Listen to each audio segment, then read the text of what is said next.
Hello, my fellow explorers. Zay here, and today I'm going to read my very favorite children's book, Louise, The Adventures of a Chicken, by Kate DiCamillo.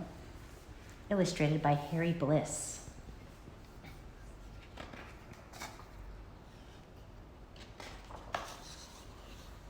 Chapter 1, Louise at Sea. Louise longed for adventure. She left the hen house and went to sea, where the water was deep and dark. Louise stood alone on the deck of the ship and let the wind ruffle her feathers. The sailors spoke a language she did not understand. Blarney, Blarney. Just as she was thinking that the sea was not quite the adventurous place she had imagined it would be, a pirate ship appeared on the horizon. Pirates! Louise watched the black-sailed ship draw near. Her heart beat fast within her feathered breast. Here, at last, was true adventure. The pirates boarded the ship and helped themselves to everything that was not nailed down. This included Louise. "Look," shouted a one-armed pirate. "I have found a chicken!" He held Louise up high over his head. "Fricassee the chicken! Fricassee the chicken!" shouted a pirate with extremely dirty hair. "No, no, the chicken, she must be fried," said a gold-toothed pirate. The pirates argued heatedly about how best to consume Louise. Listening to them made Louise's heart beat alarmingly fast within her feathered breast. "Stewed," shouted one pirate. "With dumplings," said another. "Who cares how," shouted a third. "Let's just cook her." The pirates were still arguing when a storm began to brew. The wind howled. Thunder boomed. Rain crashed down. The ship was tossed about on the high seas until it cracked in two and began to sink. Louise saved herself by clinging to a piece of timber. She floated past the pirate with dirty hair. He reached out for her with both hands. "Fricasseed," he said, and then he disappeared into the mysterious ocean depths. The wind stopped howling. The sea became calm. The sun rose. Louise used her wings to paddle. As she worked, she thought often and quite fondly of the warm, dry hen house. On her 7th day alone at sea, Louise spied land. She guided her makeshift craft ashore and hopped all the way back to the farm.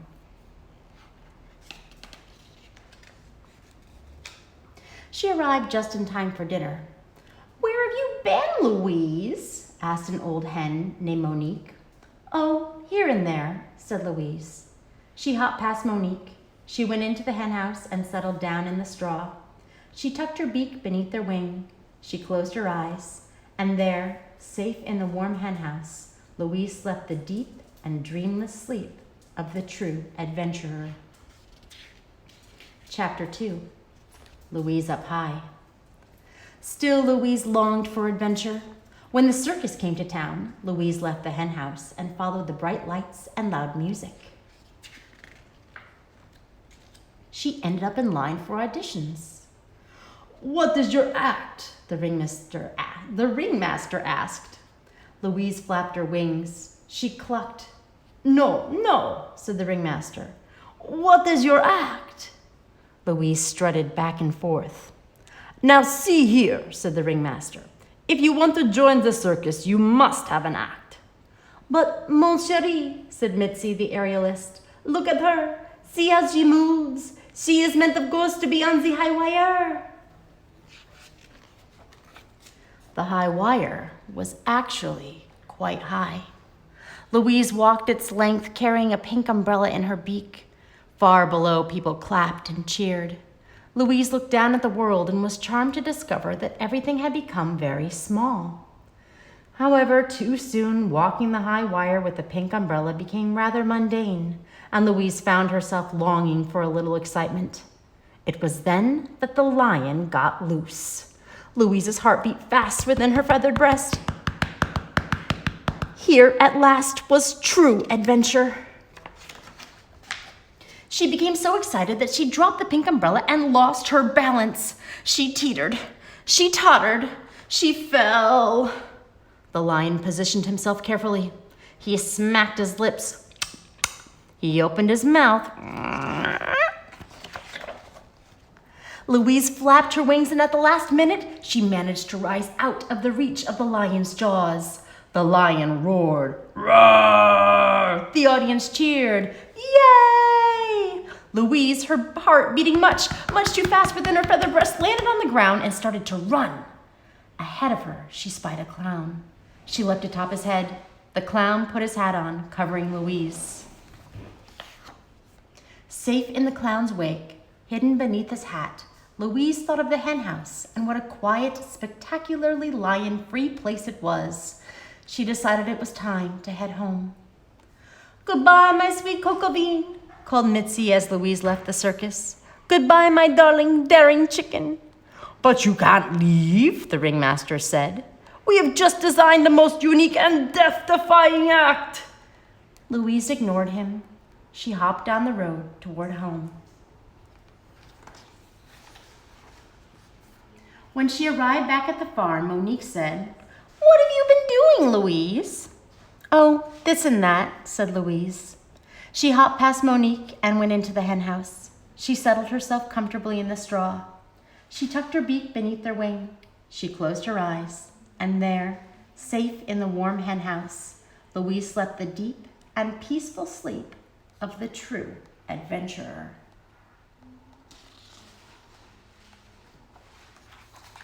Chapter 3, Louise Unbound.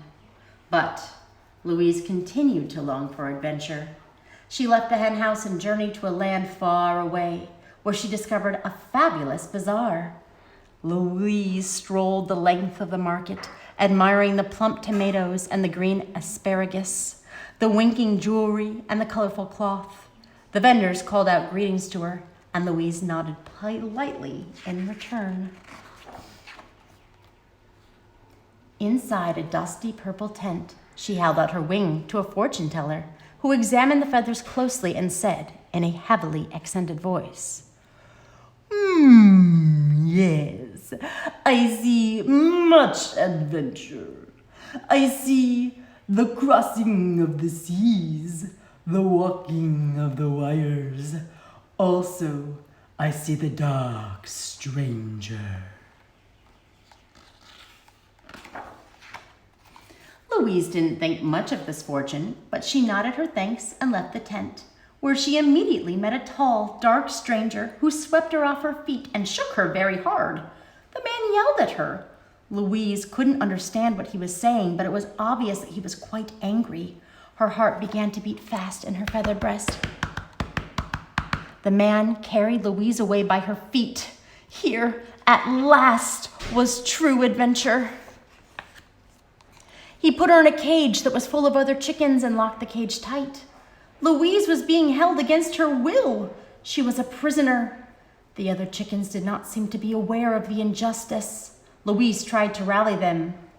"Chickens do not belong in cages," she told them. They looked at her. "Chickens must roam free," she said. The other chickens turned away from her. Louise twisted her head out between the wires and examined the lock, and then she set to work picking it. Above her, the sun burned high in the sky. As she worked, it slowly began its descent. Finally, at dusk, Louise's patient work paid off, and the lock fell open with a creaky sigh. "We are free," said Louise to the other chickens. The news appeared to stun them. "Free," said Louise again. She hopped to the ground and gestured to them to follow her.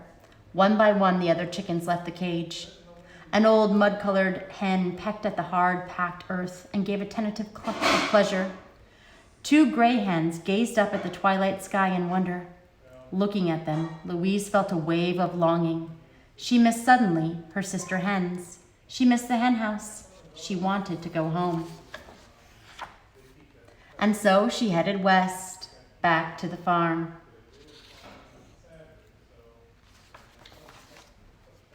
At the end of her long journey, Monique was there, waiting for her. She said, "Oh, Louise, where have you been?" And Louise looked at Monique and said, "I will tell you." Chapter 4. And she did. The hens gathered round. They trembled as Louise told them of her adventure on the high seas. They murmured in alarm as she described the lion. They clucked in disapproval when they heard of the imprisoned chickens. As they listened, their hearts beat fast, fast, fast within their feathered breasts.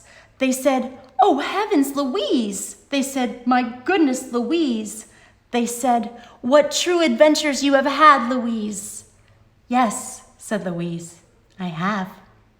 And when she was done with the telling, she settled down in her nest and tucked her beak beneath her wing. Her sister hens did the same. Outside the hen house, it began to rain. And inside the hen house, safe and warm, all the chickens slept the deep and dreamless and peaceful sleep of true adventurers.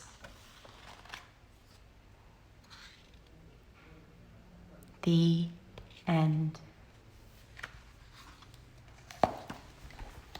That one always cheers me up. Thank you all for joining me. I miss you and love you, and I'll see you soon.